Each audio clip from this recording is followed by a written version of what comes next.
welcome back to my channel. So if you follow me on Instagram, you might know that recently, in the past couple of weeks, I have changed the weekly spread that I'm using. So I thought I would come back on here and do a weekly plan with me so you guys can see how I actually draw it out and set everything up for the week. So we are currently in June, and I'm not sure when this is actually going to post, but hopefully it will still be in June. So my June colors are these two blue Tombos and this like blue gray, I'm not sure what color it is, Statler. So let me go ahead and show you for my current week what my spread actually looks like. So this is what my new weekly spread looks like, and one of the first things that you're going to notice is that, or one of the first things I should tell you about this actually, is that I have decided during the summer, and I'm not quite in summer yet, I still have like 2 weeks left of work, but during the summer I decided that I would try not doing dailies because honestly, in the summer when I don't have as much going on, having a weekly and dailies is kind of a repetition. And as I've sort of gone through my bullet journals and that, I found that I really like having that weekly overview. So if I'm going to give up something, it's usually going to be the dailies. However, if I give up dailies, that means that I need to have enough room to add all of the tasks, any of the tasks that I might want to work on or I might need to work on, onto the weekly. So let's take a look at, if you guys remember, I think I did a video for this at some point. My previous weekly setup was this 1-page weekly.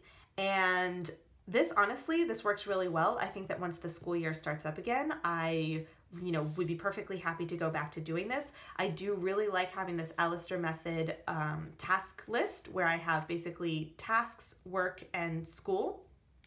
I find that having it all in one list rather than having it spread into different lists like I used to do, which I actually don't know that I have.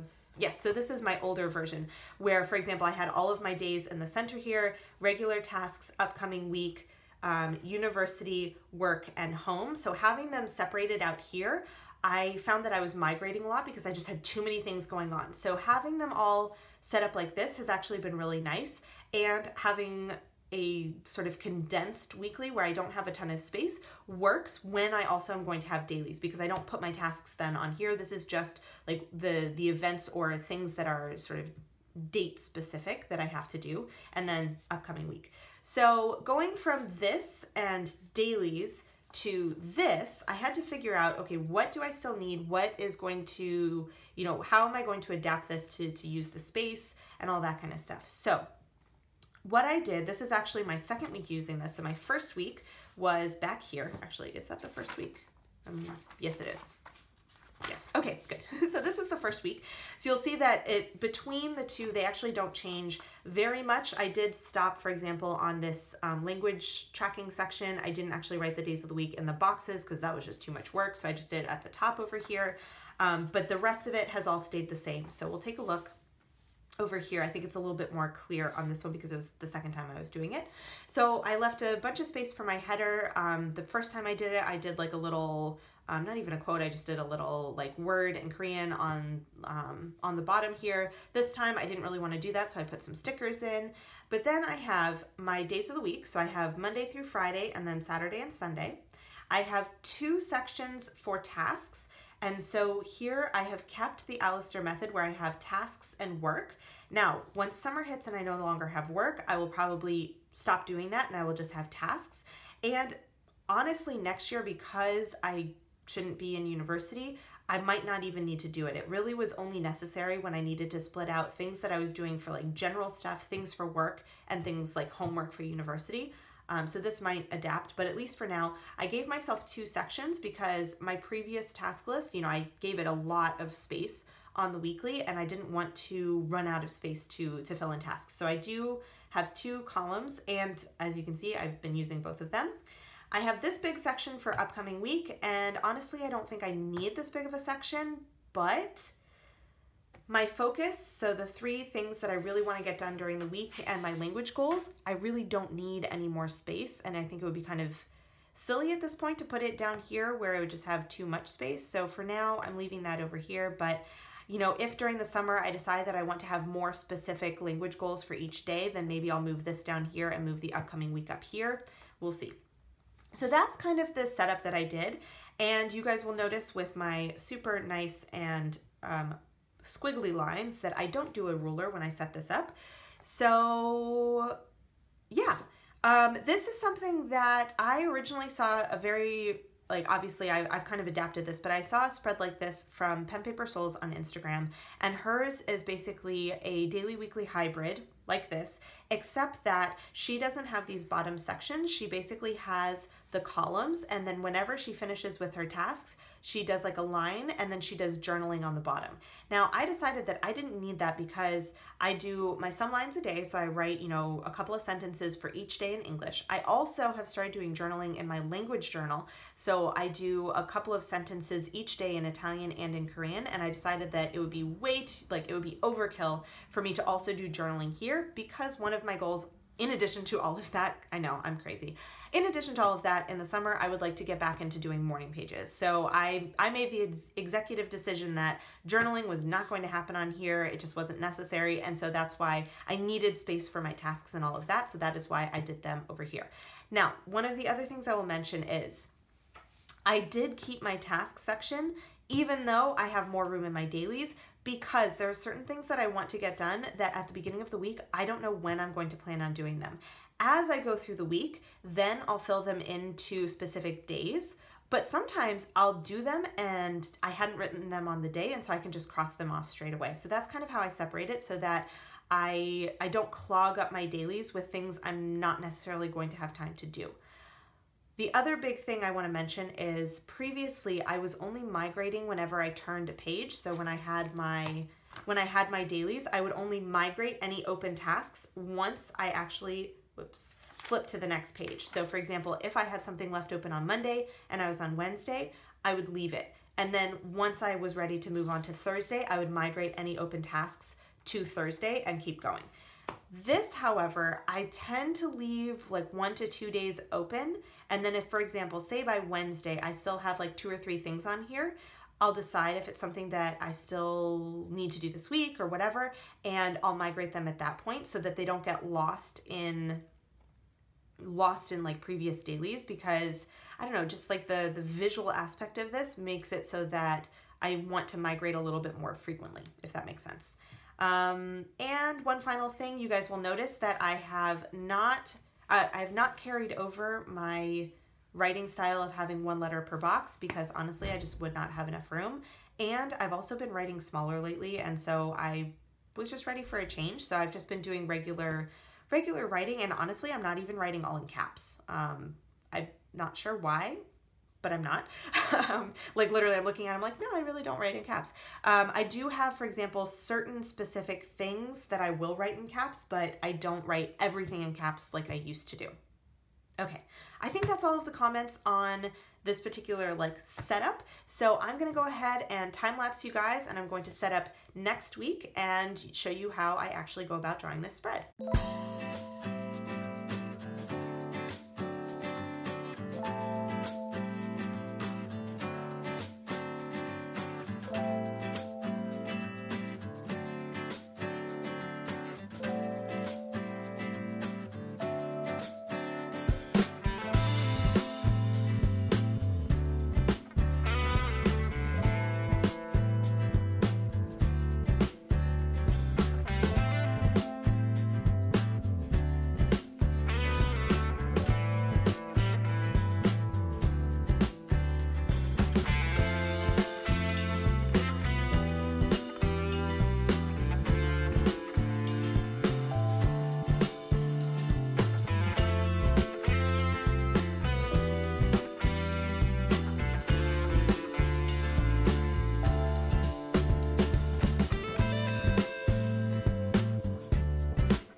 so this is the basic setup.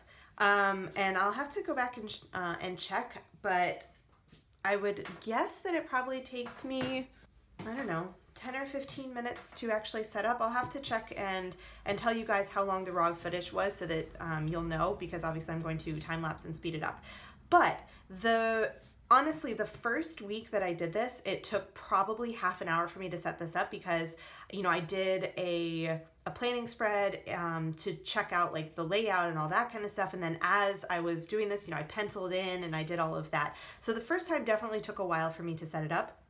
But now that I've done it, you know, this is my third week doing it, it goes a lot quicker.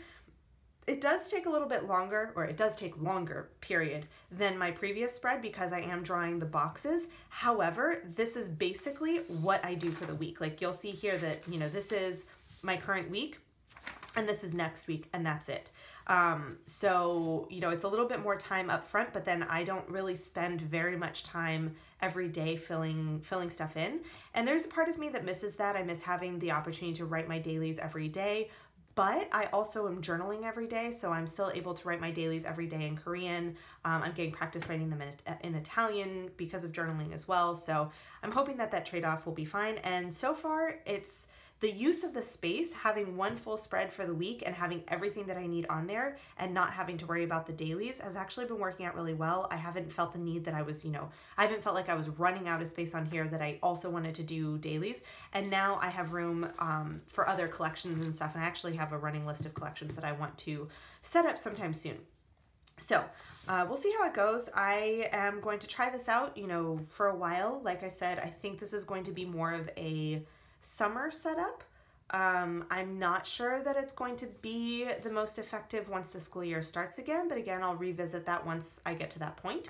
And yeah, so I might go back in and add in something over here, a doodle or stickers or something like that, but this is the basic spread that I set up, you know, the week before, and then once I get closer to like Saturday evening, Sunday evening, I'll start migrating things that I know I'm not going to get to on my current week and start putting in my various events and appointments that I have set during the week. So for example, I do like to try and put in all of my events, so like work and that kind of stuff first, and then I add in tasks after that, just so that the events don't get lost in the shuffle. Now, if it's something that comes up, you know, the day before and I have to add it in, like no big deal. But that's just kind of the way that I like to go about doing it. And you will notice that from this week to next week, I took off this reading in Italian because I haven't actually done it. So I'm just going to take it off the tracker for right now. If I had thought about it, I would have moved everything down one box and had more space and it would have been more centered, but oh well. But it also means that if I think of something next week that I want to work on, I can just throw in an extra line there and track it.